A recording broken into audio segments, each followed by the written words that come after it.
Welcome back, everybody, to the Fantasy Hockey Hacks podcast, your season-long source for fantasy hockey news, analysis, and fun.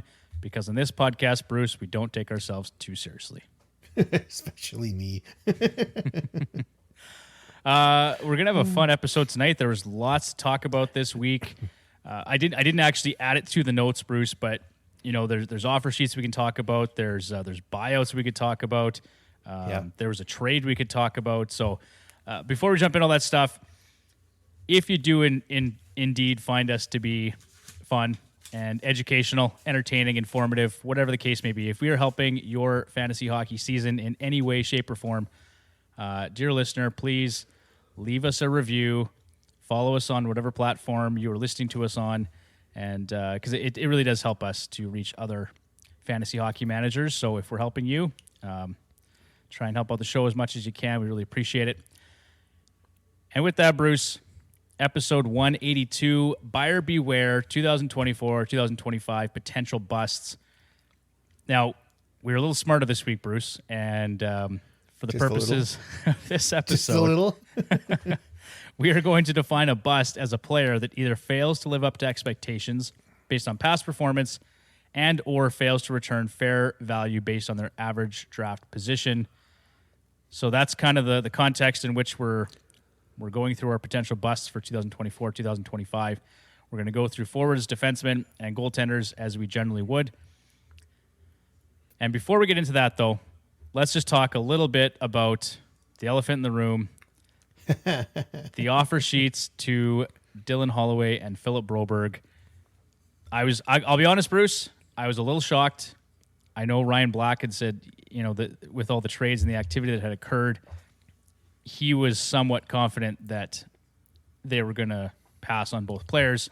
What was your take on the situation? I guess maybe I'm totally uneducated, one of the three of us. So for me, as soon as I saw the offer sheet, it's like, yeah, they're not going to match them. It's not. This is too much money. The Oilers need the cap space, not necessarily right now, but at trade deadline, they need cap space. And by selling off a bunch of stuff to make room to sign these two guys, they're just killing themselves for the future. So they did make a couple of nice moves, I think, to fill in the gaps a little bit. But overall, I wasn't expecting them to match either one of them. You know, I really thought they were going to still match on Holloway, but with that Pot-Colson trade, I mean, the writing was certainly on the wall. Yep. And, you know, I agree. I think $7 million in cap space, essentially, for both players. You know, you would have really hamstrung yourself, your organization, in terms of your cap, when you've got Leon Draisaitl to extend, you got Evan Bouchard to extend, Connor McDavid extensions coming up. Yeah. And then, you know, as Ryan had suggested, as you had talked about, having that cap flexibility at the trade deadline makes a big, big difference. And so they're going to try and fill up those holes. The Ty Emerson trade, I didn't know a whole lot about the player, but digging into him a little bit, he looks like a really solid return for Edmonton. Looks like potentially he could be a guy that fits into the second pairing alongside Darnell Nurse. If you put any faith... really quickly, if you put any faith in the Wowies, he looks like a player that I think he actually had good defensive numbers against elites on the worst club, I think, in NHL history. So that's really encouraging. Yeah, he was not. The Sharks the Sharks suck. Let's just put. They did beat the Oilers early in the season, but let's put it this way: the Sharks suck. But I know he looks like someone that could potentially slide up into that second pair, and I think that's what they have in mind for them by the looks of it. Unless they go out here and find another veteran that's willing to sign for not a whole lot of money and they can put there, but I think for the most part it's going to be, they might go get another defenseman, I think probably for the left side, but I think for the most part, I think you're looking at what's going at the training camp, maybe a couple of PTOs. I don't know what they would do on the PTO side, but yeah, Bob Stauffer mentioned something about a PTO that they were going to bring in a veteran defenseman that's played some NHL games. Chris Pronger? We'd all kill for Chris Pronger at this point, but that's not going to happen. I do have concerns like everybody else about the right side, but that's been the case for the last 5 years. So shouldn't be a huge surprise going into this season. But I don't think realistically you can contend for a Stanley Cup with Ty Emerson and Troy Stetcher on your right side on your second and third pairing. No, probably not. But they don't have to win the Stanley Cup right now. Fortunately, they got a bit of time here, and they can see how the kid fares. If he can play up in the second pair, then he'll get lots of opportunity to do it there, because there's nearly nobody on the farm or that's going to be in the press box that's really going to push him for that spot. So yeah, if he wants to go out and earn it, he can definitely do that for sure. All right, what else this week? Patrik Laine went to the Montreal Canadiens. That is an interesting bit of news. Yeah, I was a little surprised to see Montreal on that, because it's not what I thought would be a destination for him. But I think whether it's on the first line or the second line, I think he'll fit in very nicely there. Yeah, I definitely like him on that second line, potentially with Kirby Dach. And he definitely doesn't want to come back as the 30-goal scorer. He made that quite clear. He wants to score a crap load of goals. So he's obviously motivated. So that's fantastic too. Yeah, I think there's lots of potential here. Like, these are guys that you could look at and go, maybe there is sleeper potential there, right? Between Kirby Dach, Patrik Laine, maybe is more of a bounce back candidate. But the top six with Suzuki, Caulfield, Slavkovsky. There's lots to like actually in that top six fantasy wise. Oh, definitely, and you never know, they might get creative and move a couple of guys around and see how it goes. But yeah, there could be some fun there this year. Well, I think you easily have 50 goals between Laine and Caulfield this season. Like that's kind of the floor almost, right? Easily 50 goals. Right. I mean, like there's potential that both of them could do it individually too, depending how the season goes for them. If all things shook right, I think Cole Caulfield and Patrik Laine, I think 40 goal potential for both guys is probably attainable, right? 50, I feel like that's going to be a stretch, but yeah, 40 goals for both guys, that wouldn't shock me. God, if both guys put up 40, they'd be awfully happy in Montreal. They would. I actually had a listener, a fan, reach out and ask, would you rather have Zach Hyman or Patrik Laine for the upcoming season? I said Hyman for the record, but... Yeah, I think I would lean Hyman's got... Laine's a shooter, but Hyman's more of a hard worker than Laine is. I think I would take Hyman over Laine myself. The other thing for me, and it's a bit of an intangible, but having a guy like Patrik Laine moving to a new city, a new team, new coaches, new systems, new line mates, we don't know what his deployment's going to be necessarily. Those are all question marks heading into the season. So if I'm drafting today, I'm a lot more confident with Zach Hyman, strapped next to Connor McDavid in the top six, playing on power play 1. He's not going to score 54 goals again. His shooting percentage is not going to allow that, but he's still easily a 35-goal guy, I think, with Connor McDavid. Oh, definitely. Yeah, I'd say 30 to 35. If he could do 54 again, that would be fantastic, but I just can't see him doing it. I don't see it either, but we'll see what happens. And then what else? The Ryan Johansson thing was strange in Philadelphia. That's been fun since the trade deadline of last year. Yeah. Did a little bit of reading on it, from what you can believe on Twitter or X, but I guess from what I've read, the nail in the coffin for Philadelphia was, I guess he got married here the past week or the past 2 weeks. And there's videos of him dancing and bouncing around like he had no hip problems at all, where he was claiming that he could barely move with his hip injury. So I think that was at least from what I've read, that was the straw that broke the camel's back for Philadelphia, that if your hip is that bad, how can you be doing this? And interesting. So I don't tend to be an expert. I just went down the Twitter X rabbit hole, and that's what I found. So. Yeah, I just saw, I think his agent is Kurt Overhart, and he was just saying that they're going to defend him. They believe that he did nothing wrong. Of course, he's going to say that, right? He's his agent, but I'm just really curious to see what goes on with all of this. You know, you could have 2 or 3 bottles of wine. At that point, you're not feeling any pain anyway, so you can do whatever the heck you want. Yeah. The next morning, though, however, you're probably feeling a lot worse. So, and I'm curious to see if, in fact, his contract is terminated and that's how it shakes out. He's available. I think they sent him. Did he clear though? He cleared on waivers was the story, right? I didn't see. He should have. I'm pretty sure he cleared. I don't think anybody picked him up, so I'm pretty sure he cleared. I wonder where he ends up next season, assuming his contract is in fact terminated. That would be interesting. Yeah, I don't. Any fantasy juice left there, Bruce? None.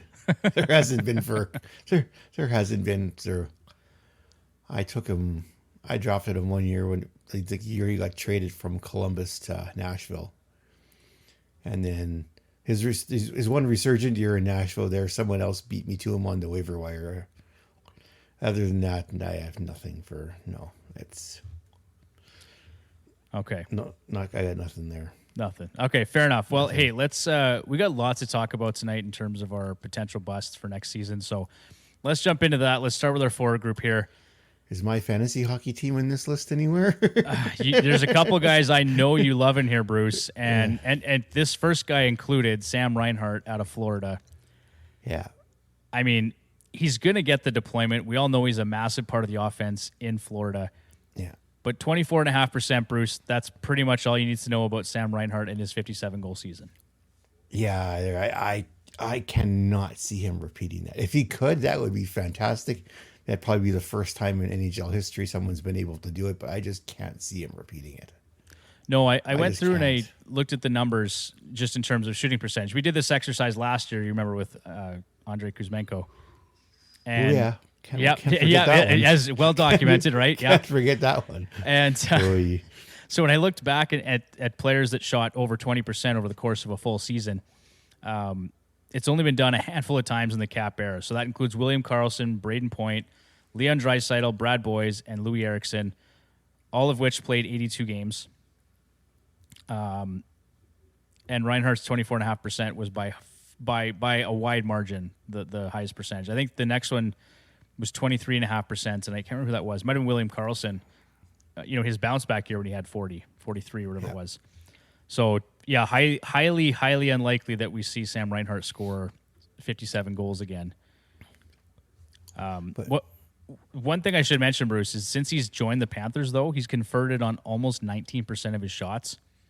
So, again, high shooting percentage, very efficient shooter. But that's a little different from shooting 25%. Yeah, just a little different. He's going to go super high in drafts this year because of that, and I won't be one of the ones picking him. I'll let someone else do that. Well, and it's funny because I've been seeing lots of posts from our buddy Mike over at Left Wing Lock this summer about players, and that's just his logic, his thinking as well, or his point to listeners. Yeah. Everyone has these great seasons, and then their ADPs are incredibly inflated the next season come draft time. And that's a big part of why he's on this list as a draft or a potential bust candidate.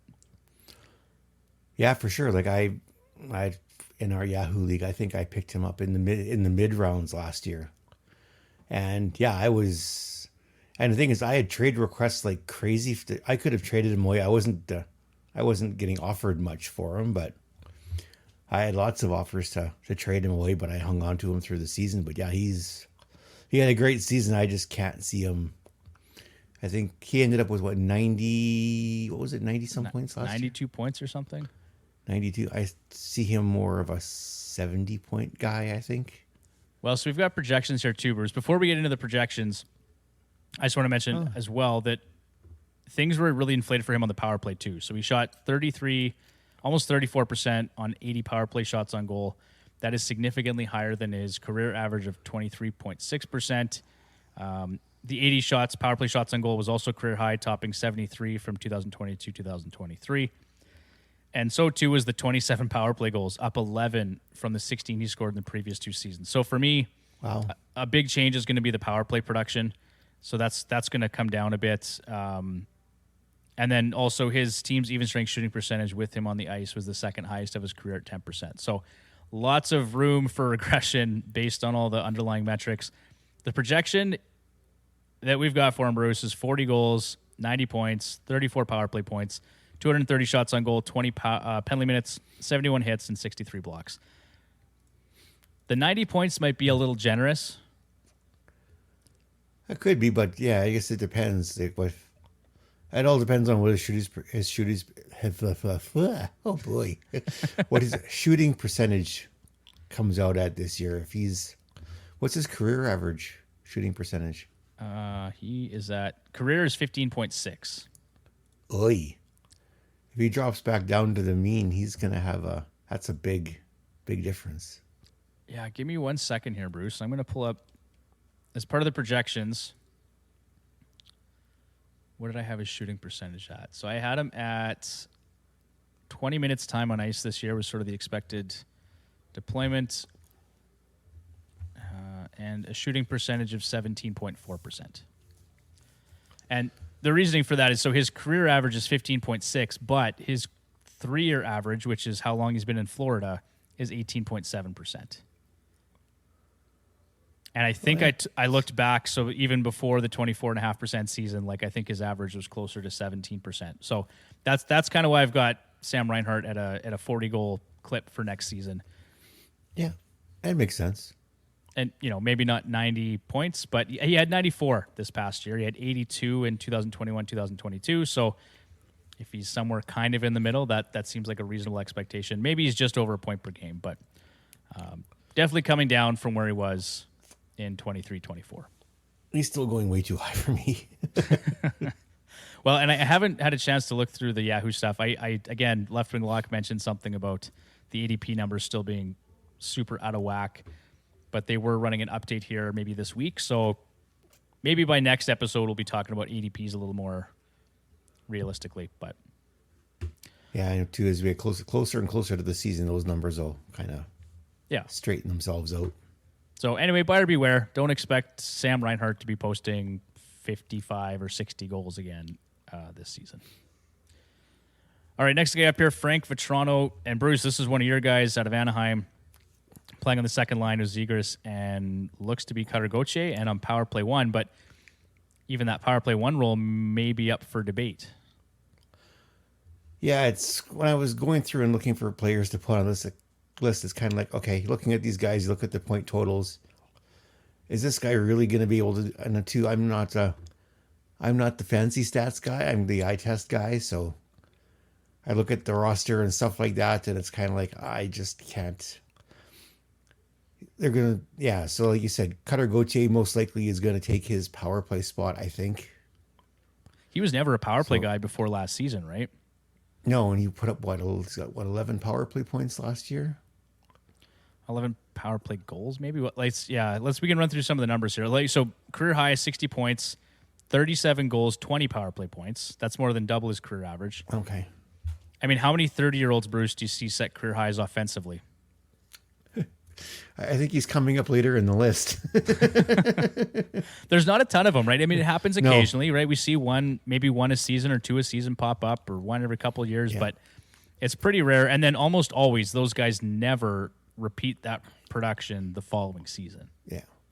Well, I think there's one guy on the list and one guy we talked about earlier but he's not on the list, over 30, and see if they can repeat there. But yeah,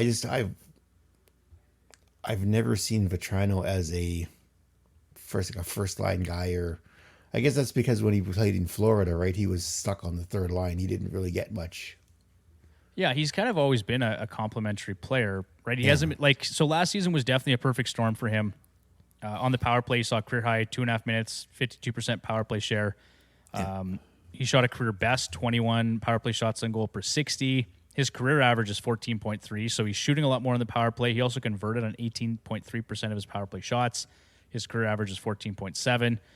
And along those same lines, he also shot a career best 13.6% overall. So, and that's above his career average of 10.9%. So lots of things inflated, particularly on the power play. But he just got a lot more deployment. So that the question is, and that's why there's a real chance he regresses here, because with Cutter Gauthier, and they've got lots of offensive pieces that they can move around. There's no guarantee that Vetrano's going to get the same ice time, especially on the power play again this year. And he's not going to shoot at the same clip, I don't think. And they're probably going to give the kids all the chance to run the power play. So you're going to see Zegras, Terry, Carlson, Gauthier.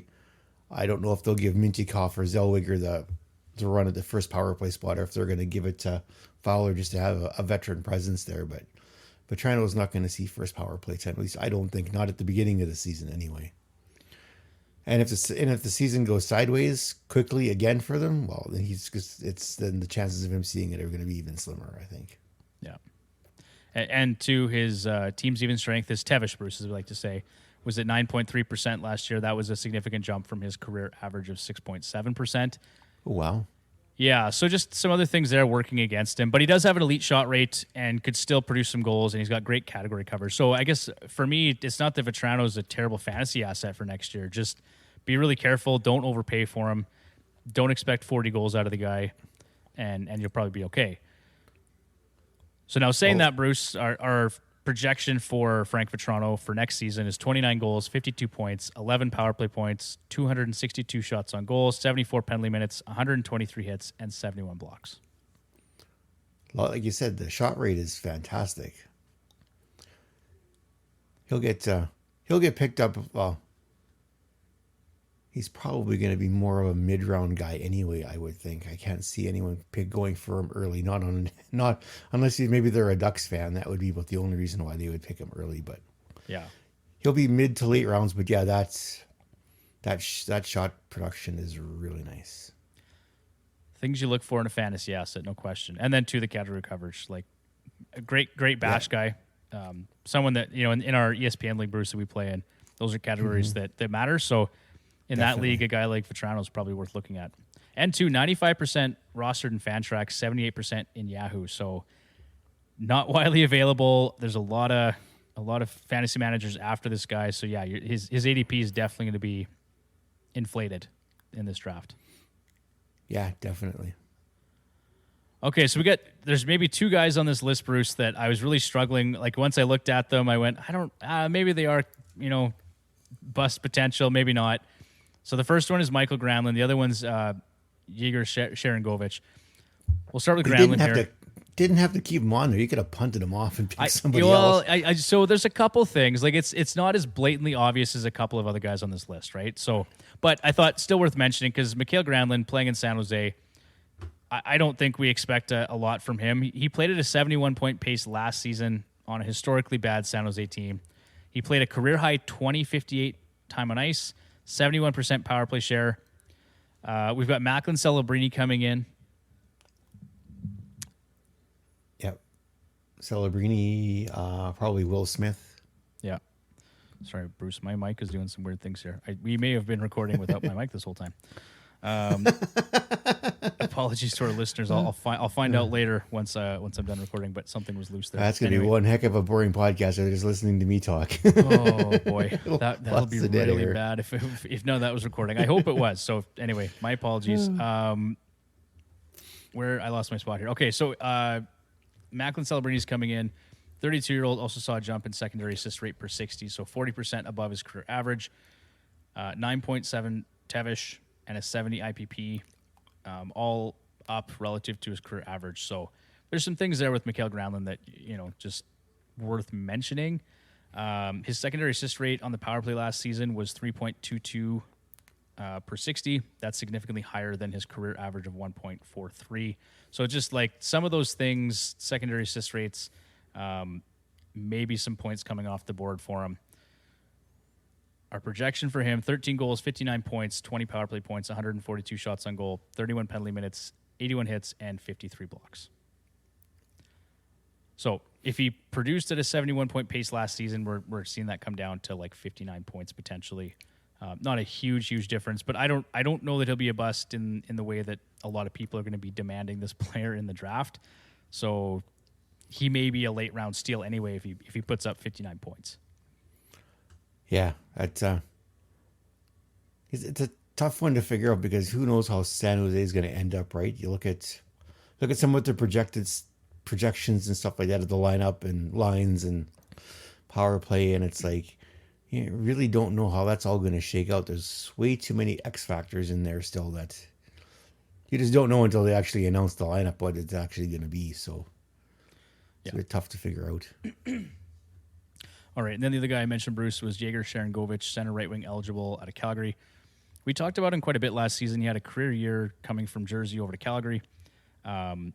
scored a career high 31 goals and 59 points. Partially responsible for the breakout was a career best 17-19 time on ice and 221 power play time on ice. He had virtually no power play time on ice in New Jersey the year prior. So I think just that right there, you expect a little bit of regression potentially. Is that guaranteed next year, right? The other thing I was kind of looking at is his line mates, Connor Zary and Anthony Mantha. If those are his guys at even strength, I don't know if I love that either. Oh, and that's even if he stays. Like the one I'm looking at here, they've got Kadri projected as a third line center. I can't see him being third line center, not for what they're paying him. So yeah. It's another thing where it's all in flux and stuff. Again, I'm looking at past. So looking at the way he was used in Jersey, which wasn't used a lot, and then he come into Calgary last year and he got all the opportunity, and he made the most of it for the good part of the season. And he absolutely did. Yeah. And I just don't know if that's, like you said, got the numbers here. I just don't know if it's sustainable for him. Not with the way he'll get some opportunity. I think I don't know if he's going to get as much opportunity as he did last year, but he's going to get some opportunity again this year. Yeah, for sure. And then he also shot a career high 17.3% in 2023-2024 and had an IPP of 72%, another career high. So there's some things there, some red flags that we look at, Bruce, that I think may just lead us to point to a bust candidate there. So projection for next season, 26 goals, 55 points, 19 power play points, 185 shots on goal, 18 penalty minutes, 24 hits, and 23 blocks. He doesn't like hitting and he doesn't like blocking. Not a ton. No, definitely not. All right, this one, I'm just going to say it right now. I found this as I was going through doing some projections. I came across his numbers, and I'll probably catch some flack for it, but I think Artemi Panarin has the potential, Bruce, to be a bust for next year based on the fact that he's going to go super early. That's not going to surprise anybody, but no.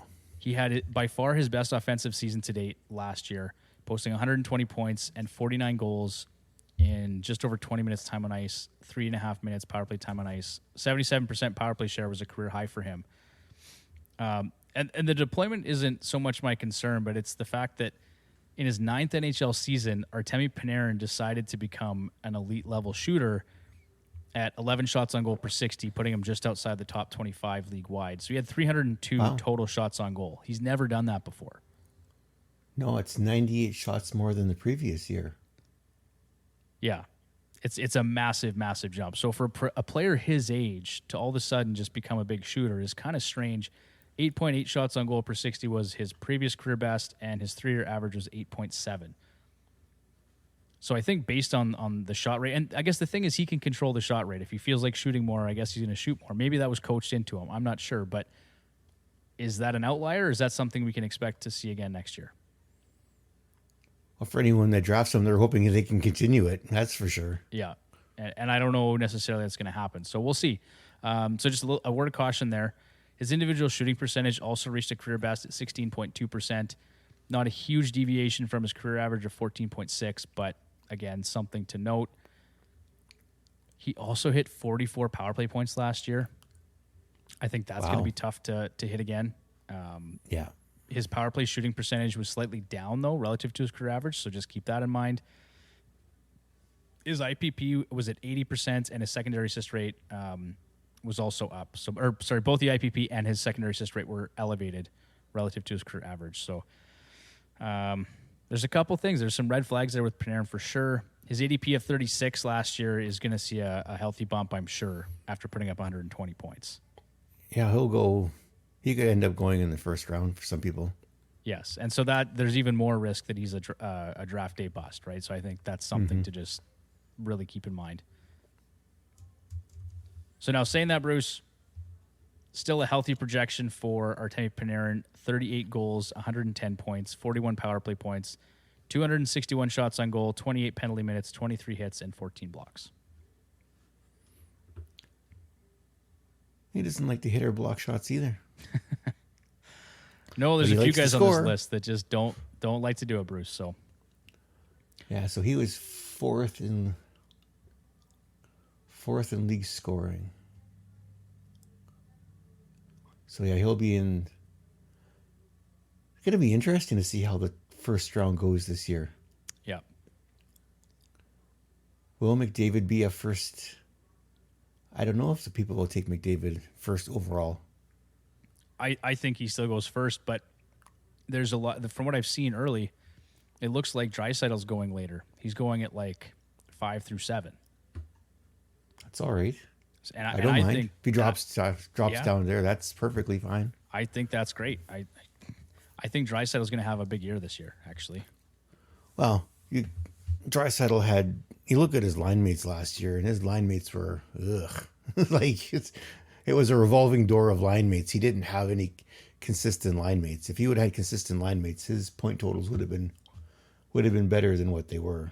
Well, and now there's lots to like. He's got Jeff Skinner, Victor Arvidsson right now on daily faceoff, or Nuge and him have played together lots.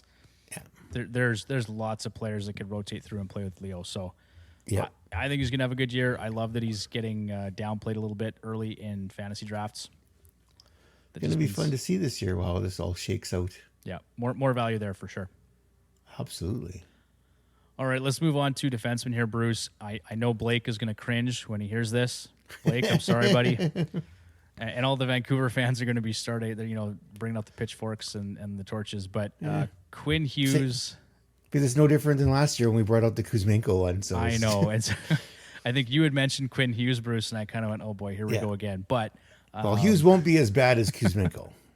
No, he will not be. But he had a career year last year, 92 points and 17 goals in 82 games. I believe that led all defensemen. Yeah. Career highs in penalty minutes, hits, and shots on goal. All great news for anyone that drafted him last season, but not such great news for anyone that's thinking of drafting him for this upcoming year.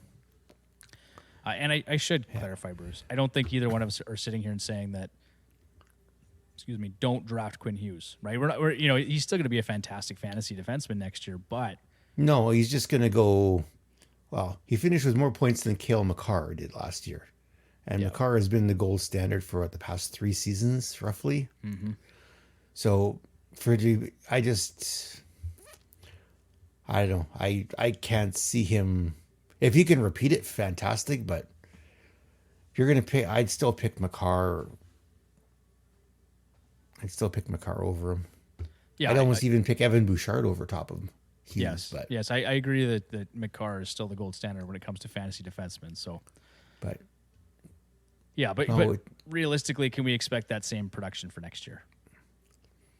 No, I haven't looked at our projection. I won't look, but I would say mid 70s in the points for Hughes, but he's not. I don't think I can't see him getting back into the 90s. That's a damn good guess, Bruce. Right off the top of your head, we're a touch higher. We'll wait until the end of this segment here. We'll talk about it. But okay, it should be noted that he was well above career averages for all 5 of those regression metrics that we like to review. So secondary assist rate per 60. The team's even strength shooting percentage with him on the ice, the individual shooting percentage, IPP, and power play shooting percentage. At 8.5%, his shooting percentage was more than a full 2% above his 3-year average of 6.4. And things were compounded on the power play. 10.42 power play shooting percentage versus a 3-year average of 4.93. For reference, his career power play shooting percentage is 2.9%. He was 10.42 last year. Coaching change, I think, makes a big difference. For sure it does, no question. But I think on the power play, you can expect some immediate regression there.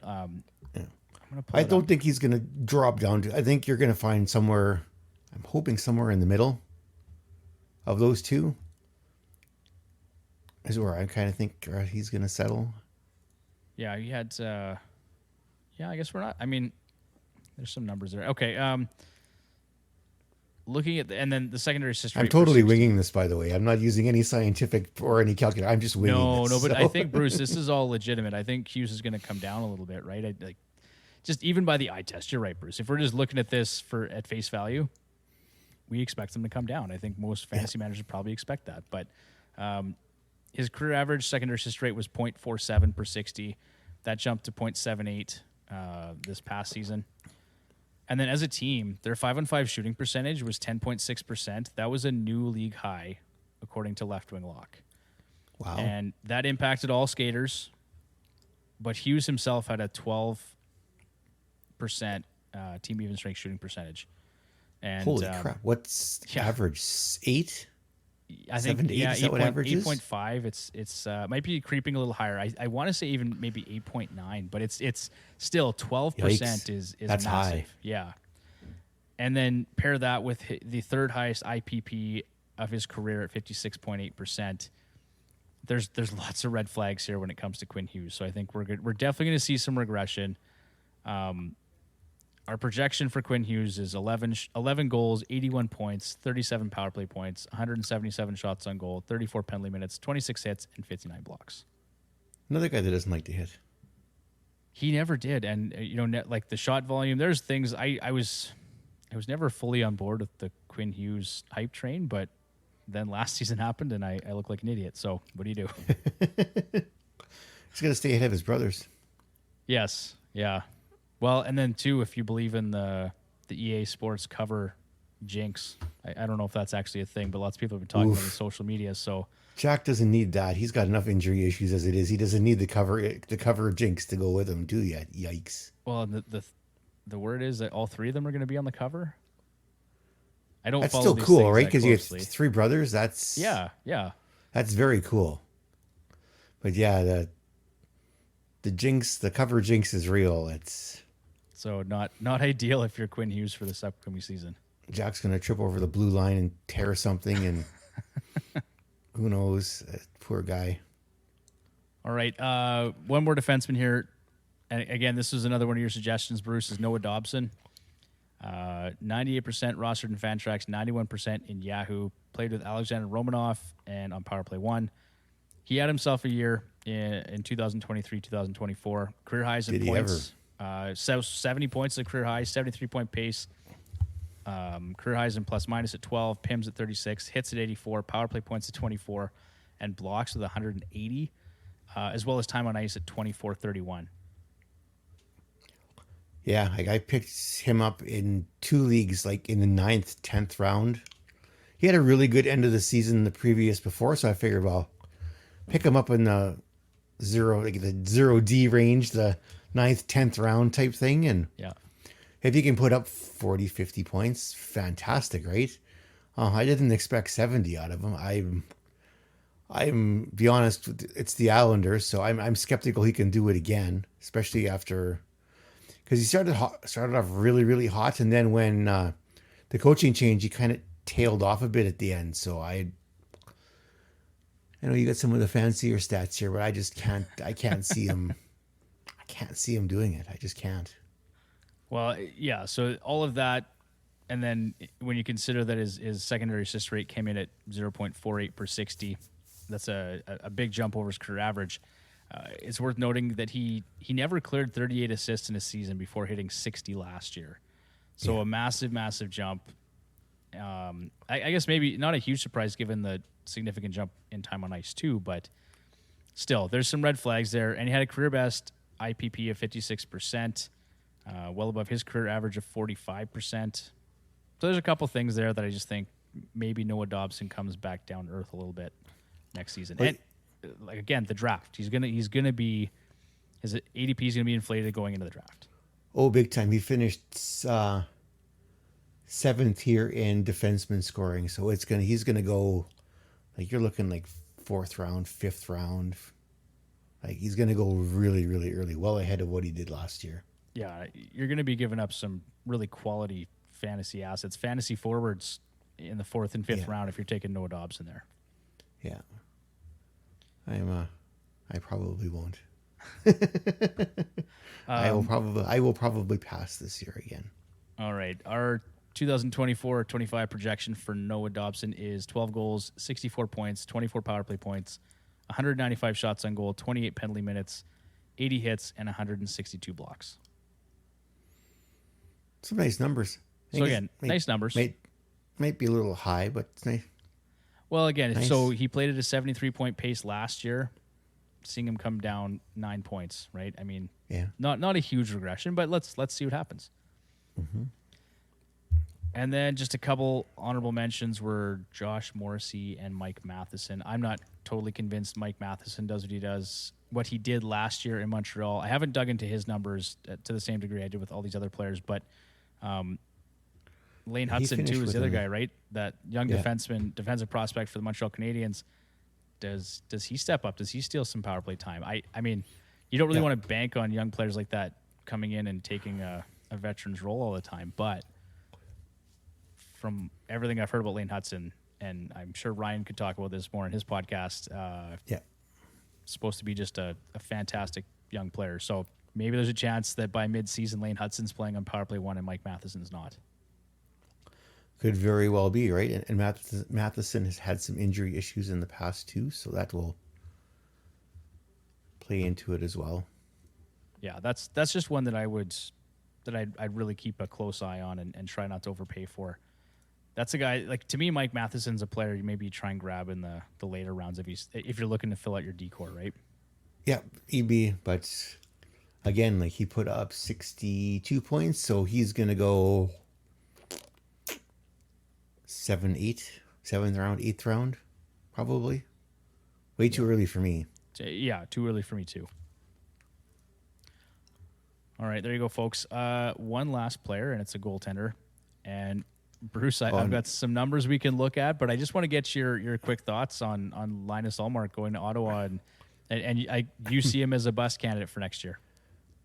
Yeah, so he's going from Boston to Ottawa. Obviously, you're looking at two ends of the scale when you're looking at team defense. Boston's team defense is fantastic. Ottawa doesn't really have a defense. At least, I think they were rated 27th last year. Or was it? Their team defense was terrible anyway last year. So hopefully with the coaching change here, they can clean that up. But I just can't see Ullmark putting up. And two, he was playing every other game. So him and Swayman were going back and forth. So he's getting lots of rest in that. He's coming into Ottawa. I think he's going to be expected to be the number one goaltender. And unless they figure out a way to clean up their defense or score some goals, I just can't see his numbers being pretty. If you're going to draft him expecting Boston numbers out of him, oh boy, are you going to be disappointed. Yeah. I could see him as my third goalie to round out my three. If you're going to carry three goalies through the fantasy season, I'd see him as a third goalie, but I don't see him anything higher than that until Ottawa proves me otherwise. I mean, I would take him even as a second goalie, depending if I'm fading goaltenders a bit more. I'd be really happy with Linus Ullmark as my second goallie, but I agree. It depends if Ottawa's got to win games, though. Ottawa's got to win. They do, yep. But something to keep in mind about Linus Ullmark, he was brilliant in Boston, as you said, but his even strength save percentage there was .930. That was number one in the NHL among all goalies that played more than 5 games. Yeah, like he was incredible. He also had the second highest high danger save percentage in 2023-2024 behind only Jacob Markstrom. So there's some individual numbers. High danger chances again with Boston is quite different than high danger with Ottawa. Well, and that is kind of a flawed stat. He's going to see a lot more of them in Ottawa than he did see in Boston. But percentage wise, he's saving as much as anybody, right? So I think to me that's he can track the puck and recognize what he has to do, right? And so I have, like, Jacob Markstrom played on a pretty bad team in Calgary and had the highest high danger save percentage, right? So that's true. I mean, it can be done. But I agree, like the PK is going to be worse. I think it was the 29th ranked power or penalty kill at 75% last year. So basically he's out there by himself. Yes, and Boston was the 7th ranked penalty kill at 82.5%. So there's some things there. And then too, I've said this lots, and we've said it with even players on today's episode, but when a player moves, they're uprooting their life, right? Their family's moving, new house, new team, new coaches, all this stuff, new systems. And for a goaltender that has to communicate with his teammates, that's a big change. And yeah, for goaltenders to change teams, this is tough because you're learning.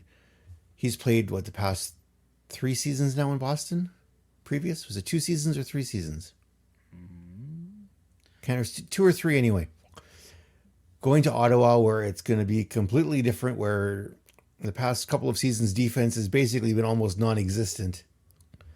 they're going to rely on him to basically stand on his head and make some saves to try and bail these guys out until they can figure out what they're basically going to do. And yeah, and three seasons, Bruce, to answer your question. 3. And he played 41, 49, and 40 games in those 3 years. He had 40 wins in 49 games in 2022, 2023. Pretty outrageous. That's just insane. It is. So he's going to play more games. I think he probably plays closer to 55, 57, something like. He's going to be in that range, right? Because Anton Forsberg, if he's healthy, is capable of taking on 20-ish games or 25 games. So, he's going to play more, and that's going to be the question. How does that affect his play if he's playing another 10 or 15 games next year? All I'm saying is don't expect Boston numbers out of him. His numbers probably will be closer to league average, maybe a little less. Yeah, it's interesting because I think we talked about Korpisalo last year as going to LA. I know I had a lot more time for Korpisalo going there and thinking that could be a really nice 0G option, and he was not very good. So no. Yeah. Well, he was good until he played the Oilers. Then he went for shit. But that's a lot of goaltenders. That isn't on Korpisalo. That was just LA couldn't handle Edmonton, and that's. But when you're changing, goaltenders are changing teams. Yeah, you got all new teammates, new defensive systems. You've got to learn how the players are going to respond to different scenarios. You're starting over, so the first few games may not be very pretty. But as the season goes on, it should improve. Where I think he'll balance out to like league average, maybe a little better, maybe a little less, depending on if the team doesn't improve. Yeah. Okay. Well, there you go, Bruce. That's going to do it for this week. That is our 2024-2025 potential bust episode. Thanks everybody for listening. If you want to find us on social media, we're on Twitter or X at FHHacks and on Instagram at Fantasy Hockey Hacks.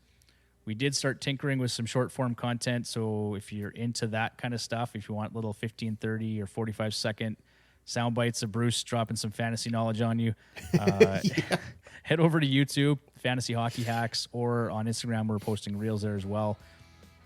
Expect more of that to come throughout the month of August and into the regular season.